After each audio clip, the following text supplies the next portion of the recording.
Olá galera, nós vamos para mais uma videoaula e hoje o assunto será figuras de linguagem.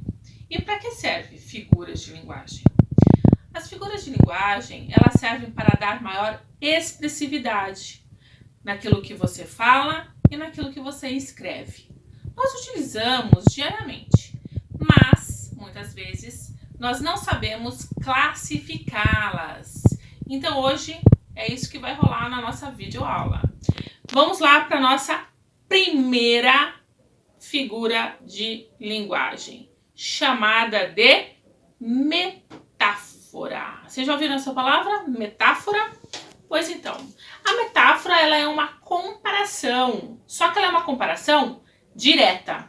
Então, se você fala, você é uma flor, não significa que a pessoa seja uma flor. Significa que a pessoa tem atributos de uma flor, ela tem características dessa flor, como por exemplo, ela pode ser bela, perfumada, como uma flor, certo? Se você fala, você é um touro, que características você está comparando com o touro? Características do touro ser forte. Então, você é tão forte como um touro. Vejam bem essa diferença. Você é um touro. Metáfora. Você é forte como um touro. Comparação.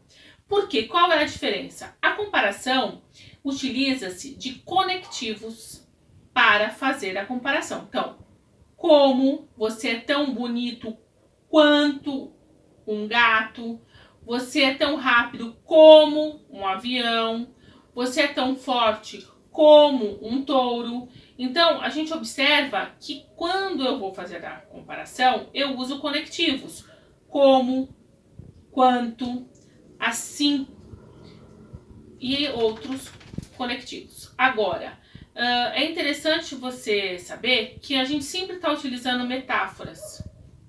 E na parte escrita, ela é muito importante, principalmente na literária também.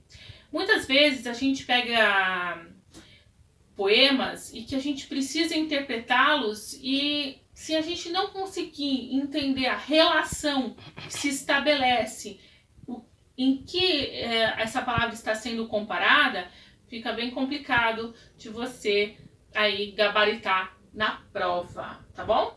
Então, comparação e metáforas são diferentes. A metáfora, uma comparação direta. Você é um gato.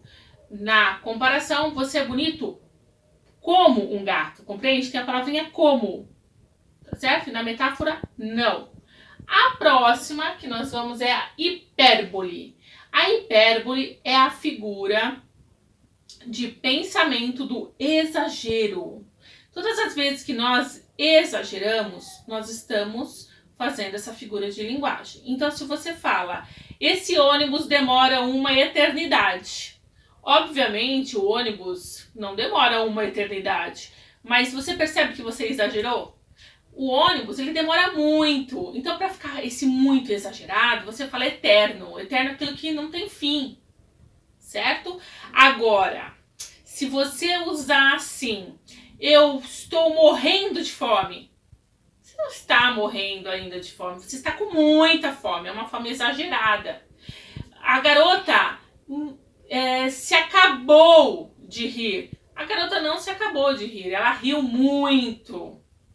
Então, toda vez que a gente exagera, significa uma hipérbole. É essa figura de pensamento, é essa intenção que você está dando ao falar ou ao escrever. Vamos falar alguma coisa poética. Eu vou chorar por você rios de lágrimas. Olha que bonito aí para falar para o namorado. Eu vou chorar por você rios de lágrimas. Você não vai chorar rios de lágrimas, mas você vai chorar muito, vai sofrer muito, tá certo? Então isso é a hipérbole. A próxima figura é a metonímia. Vixe, a metonímia muitas pessoas utilizam, mas não sabem o porquê usam. Então vamos ver. A metonímia é quando você fala assim, eu comi um prato de comida. Será que realmente você comeu um prato? Se você tivesse comido o prato, você teria passado muito mal e até teria morrido. Você comeu o conteúdo do prato. Você comeu a comida que estava no prato. Todas as vezes que você faz isso, é essa figurinha aí de linguagem que você está usando, né? Que é a figura de pensamento, é a ideia que você está passando. Todas as vezes que você fala, por exemplo, eu estou lendo Carlos Drummond de Andrade. Você lê o autor? Não, você lê a obra do autor. Logo, também é uma metonímia.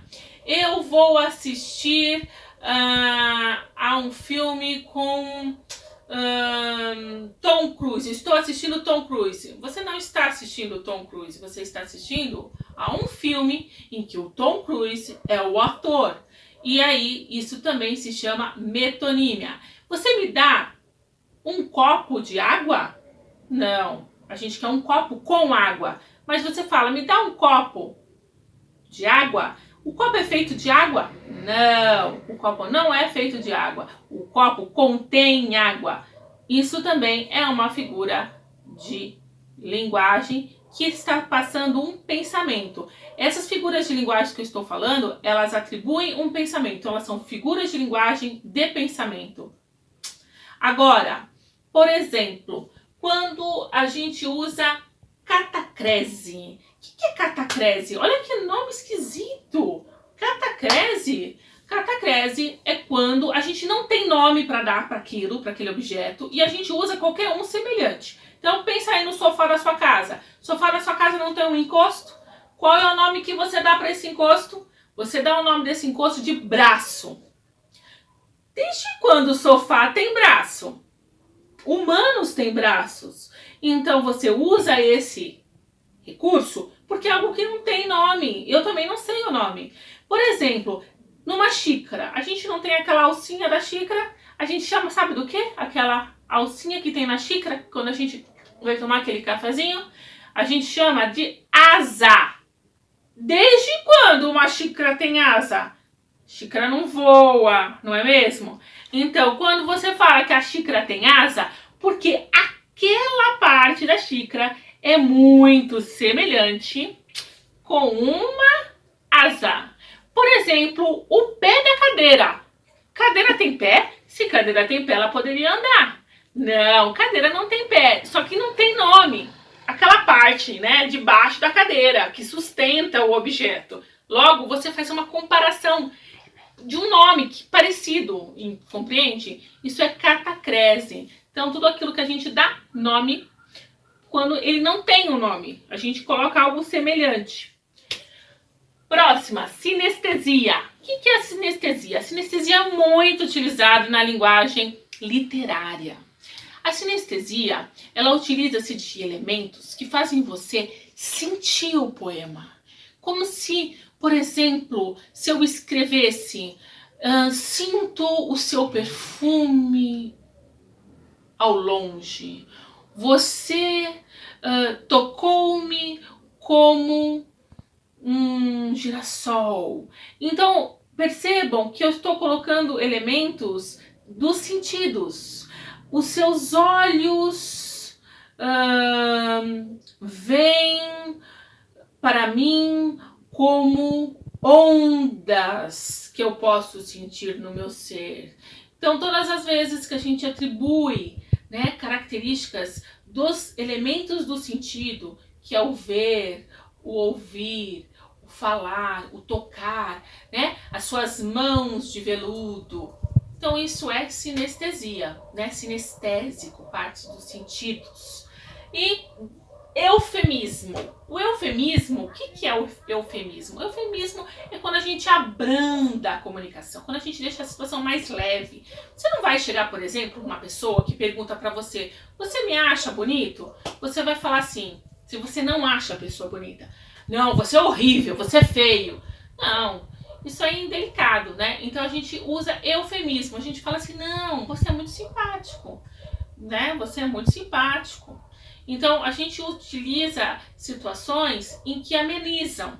Se, por exemplo, o familiar de alguém, né, Deus o livre, partir, você não vai chegar para a pessoa e falar assim, sua mãe morreu. Ninguém chega falando assim. Você tem que falar assim, a sua mãe não está bem, a sua mãe está nesse momento indo para o céu. Sua mãe virou uma estrelinha. Então isso é eufemismo, quando a gente abranda a situação, né? O que você acha disso? Você acha que eu estou bem assim? Não, acho que você ficaria melhor daquele outro jeito. Então é uma forma delicada de falar. E o disfemismo é o oposto. Então toda vez que alguém pergunta, você me acha bonita? Não, você é horroroso. Então você está usando o disfemismo. O que aconteceu com a minha mãe? Sua mãe morreu. Também, disfemismo.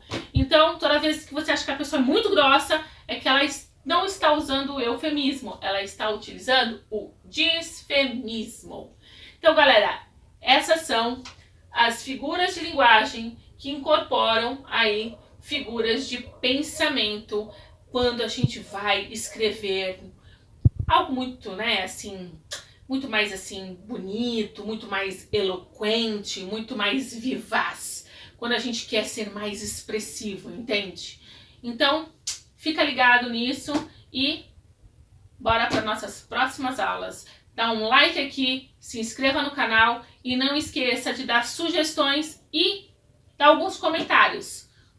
Um grande beijo virtual no seu